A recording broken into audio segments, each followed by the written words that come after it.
we've been talking about for probably a year now, and so we're finally doing it, and we're really glad that you guys joined us tonight. We're going to be videoing this evening as well, as far as the speakers up here, so that way, if you guys want, you're welcome to share that with people that you may know who may not have been able to attend and may be interested in hearing some, the information and encouragement. So again, just welcome. We're glad you guys are here. I want to just kind of show you a couple of things here tonight.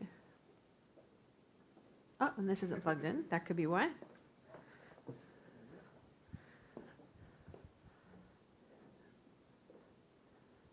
Okay.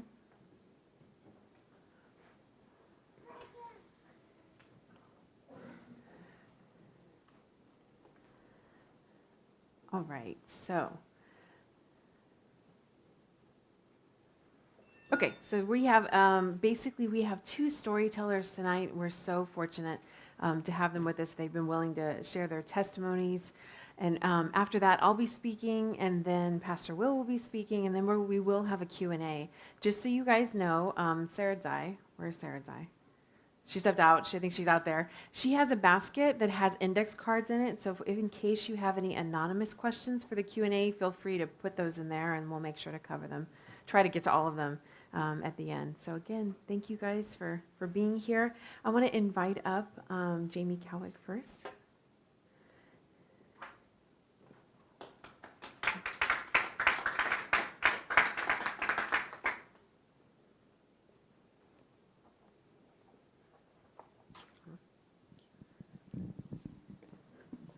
Hi, everybody. I'm really nervous, so if I go all over the place, I'm sorry. My name is Jamie. I was born on December 2nd to two drug addicts. My mom was 15 and my father was 17. I was actually placed in foster care as soon as I was born. I was taken straight to the hospital, or from the hospital, and then I was later adopted when I was about 2 years old. And all growing up, I had like this unknowing of where I come from. Like I always wanted to know where I came from, always. And like I had friends that would be growing up, or like when I was growing up, would be teasing me from being adopted because they didn't know anybody else that was adopted. So, and they would always ask me like, who are your real parents? I'm like, I don't know. They're like, why don't you know? So, and in the midst of all that, I was also sexually abused from 7 to 11. And the hole kept on getting bigger and bigger and bigger. And that's when I had a friend that committed suicide. So that was like also around the first time I had ever been in contact with it. And I always felt like an outsider with my adopted family. And even to this day, I'm still not that close to them. My first suicide attempt that I had was when I was 13 years old. And I tried to run away as well. And my parents ended up taking me to a therapist, and the therapist ended up putting me on ADHD medication because they're so quick to do that and not really understanding how much trauma there was inside this. And whenever I ended up going as my school counselor in high school, she was like, no, you have PTSD. Like, you have PTSD. There's all there is to it. So all throughout school, I really didn't care. I just did what I had to do to get by. I had the same friends, and my out was gymnastics and dance, and for all throughout school, and that was my therapy that I had. And if I wasn't in that, then I didn't know who else I was. And when I was a junior in high school, I got injured and I was not able to dance again. So that broke a lot of dreams that I had. I had a lot of dreams about going to like Juilliard and being a professional dancer and all this stuff. But in 8th grade, I had another suicide attempt, and that's when I started using drugs. The normal pot and drinking alcohol when you're first getting started. And then at 9th grade, I also had another suicide attempt. And anywhere from like 10th to 12th, I also had suicide thoughts pretty much weekly. I wanted to get away from, I was born in Illinois. I wanted to get away from Illinois so bad. I wanted away from all the chaos. I wanted to find basically, not necessarily my birth family, but like my own family, and that's where I've gotten here actually, is friends that have became family. And I had absolutely no relationship with God. Like I knew he was there, but I had so many resentment toward him. Like I really hated him. And anything that would happen to me, I would just curse him out and be like, God, really? Like, seriously? Like, again? And that put me on a run for even more trauma. I ended up meeting my birth mother when I was 19, and I dealt with it in a really different way. I got very, very depressed, and I longed for that for so long, but I got so depressed after I met her because she told me everything that happened and everything that led to, me being in foster care and stuff like that. So I ended up dyeing, I'm a natural blonde, and I dyed my hair black, and I looked like death. Like, that's all I wanted. I wanted to die, and I didn't care how I was going to do it. And that's when I started ODing on drugs, and I didn't care. And I ended up getting into a relationship with a guy who was physically abusive. And in that, we were totally wasted one day, and we got into a fight, and he held me at knife point. He threw me down a flight of stairs.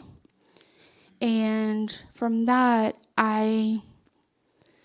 my depression was even more. I started isolating more. The attempts and the thoughts got stronger.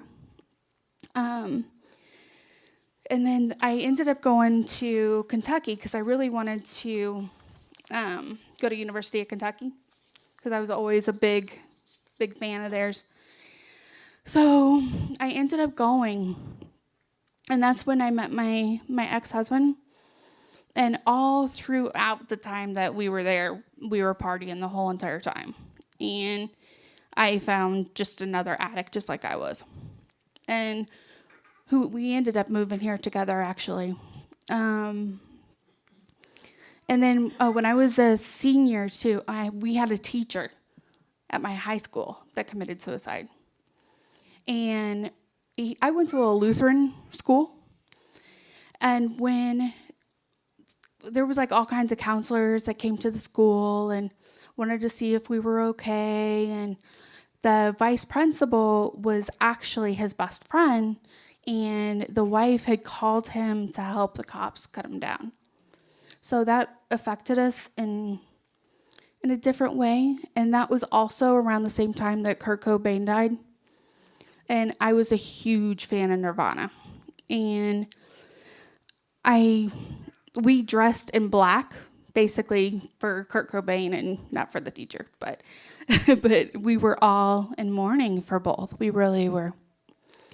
But anyway, I lived in Kentucky for a while, and that's when I got diagnosed with endometriosis.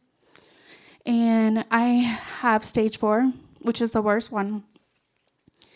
And that is also around that time is when I had my first miscarriage. And that is when I also got bed corrected. And then they tried to put me on an antidepressant. But all throughout my life on antidepressants, I would think that I would need it, and then I thought I was doing okay, and then I thought I needed it, and I would go off and on by myself, not knowing that I really needed to be on it. When we were in Kentucky, we ended up dropping out of college, and we moved back to Illinois. And then a couple years later, we ended up moving here. And like a year later, I ended up getting divorced. He is Brazilian, and he was really loving the Miami South Beach lifestyle. And he cheated on me multiple times. And I found out from a friend. And when I got separated, I met a guy who I can't even tell you. It went on, off and on, for 8 years. He ended up sexually trafficking me, off and on, for the 8 years. And to get away from that was horrible. So in the middle of the 8 years, I ended up having 2 abortions, and they were both by him. And I also had a stillborn. And after the abortions, you always hear that you are a different person in the pro-life movement, that it's really hard for the women and the families afterwards. And I'm telling you, you go into that clinic one person, you come out another. Like, for real. After I had the stillborn, I ended up I was at Hard Rock, and I lived in Coral Gables at the time. I ended up getting extremely drunk and high, and the only thing that was on my mind was to die.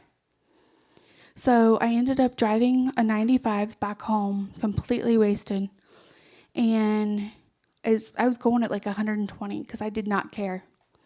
And there's a 3 Days Grace song that's called Pain, and I had that song like on a repeat because I was in so much pain. And when I got home, I ended up grabbing a razor blade, and I cut my wrist pretty bad. And when that happened, there was blood all over the place, and I ended up getting Baker acted that night. But in the meantime, I was calling God, like, please help me. Like, I know that I really have not been with you, and, I know that I don't even know if you're out there anymore, but please help me.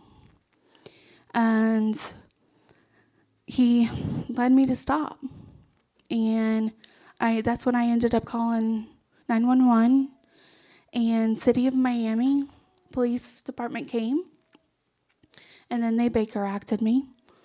And they wanted to keep me longer, but I was not ready at the time to become sober or anything. I still wanted to become numb.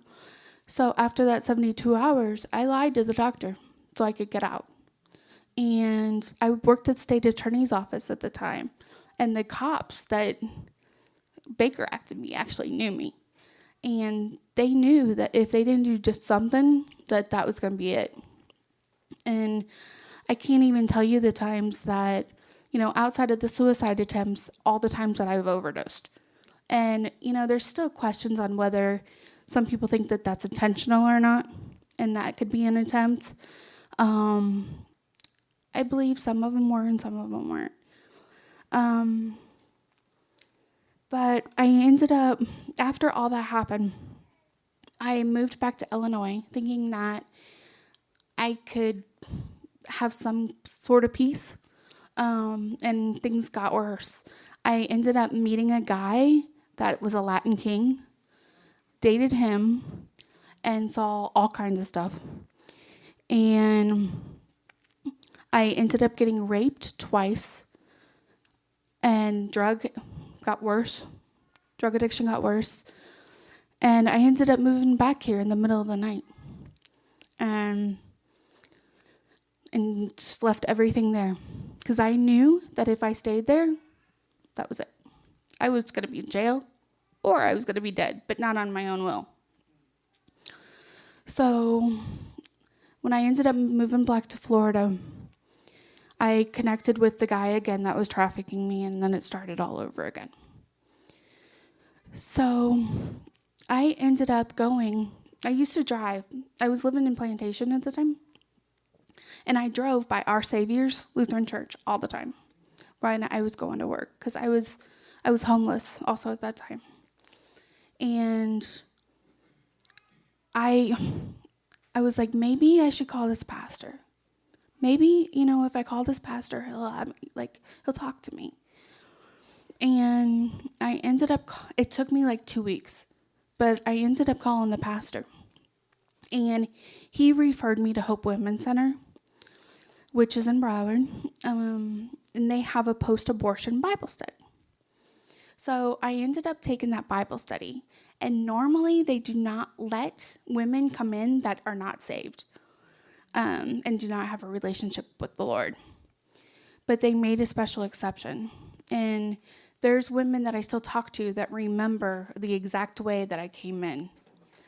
And so they let me in, and that really, honestly, that Bible study pretty much saved my life. I started going to Celebrate Recovery afterwards, whenever I got done with the Bible study at Calvary Chapel, Fort Lauderdale. And that's when I got saved. I got saved on Christmas Eve of 2010. Yeah.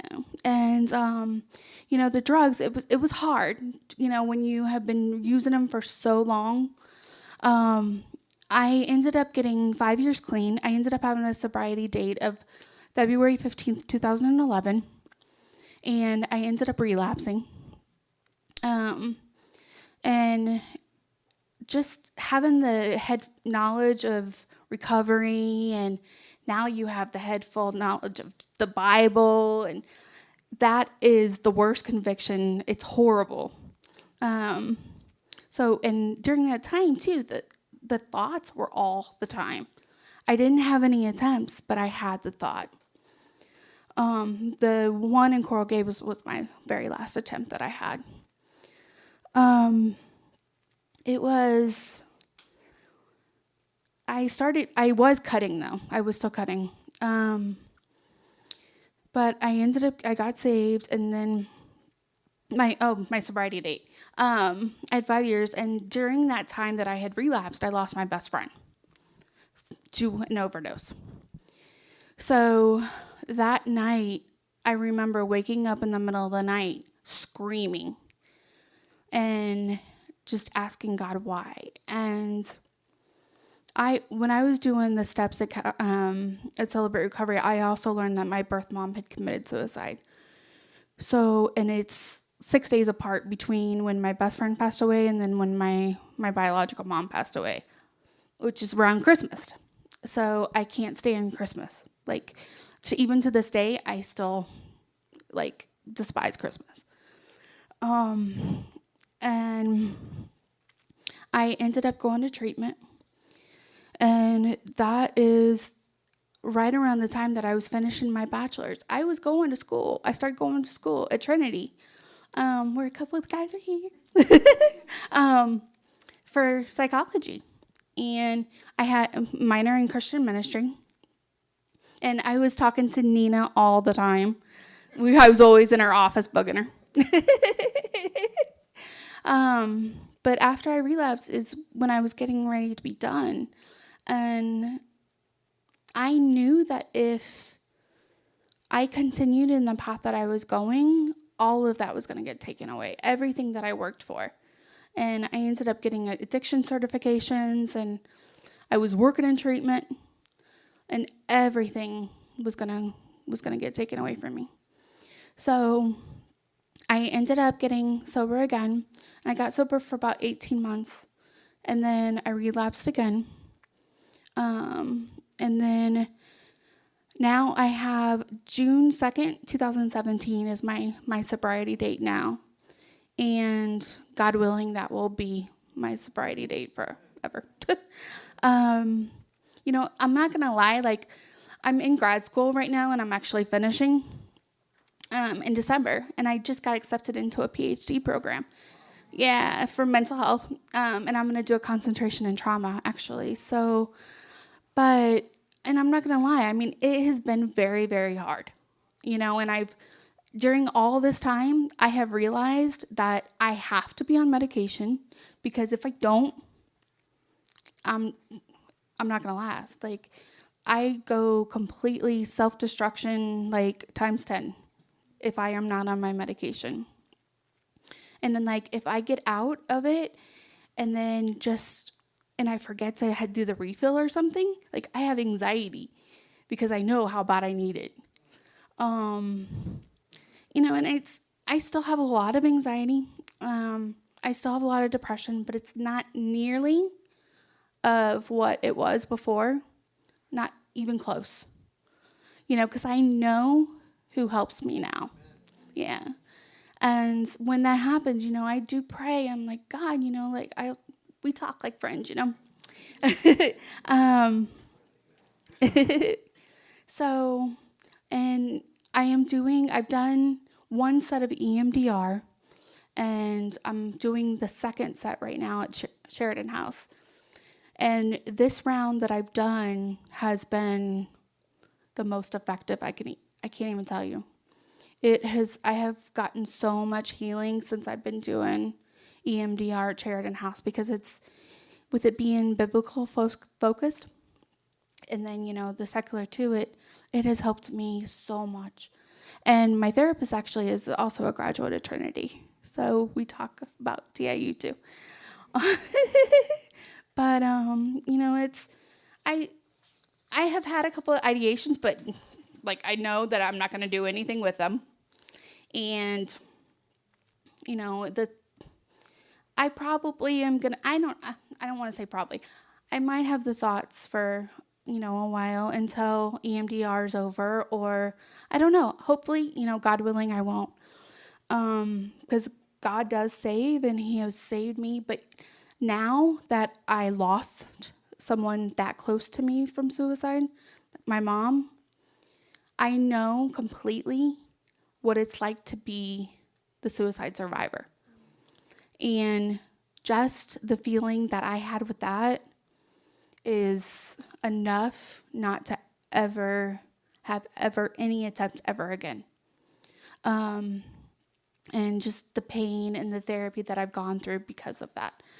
And a lot of pastoral counseling too. But yeah, so that's my story. I feel like I rambled.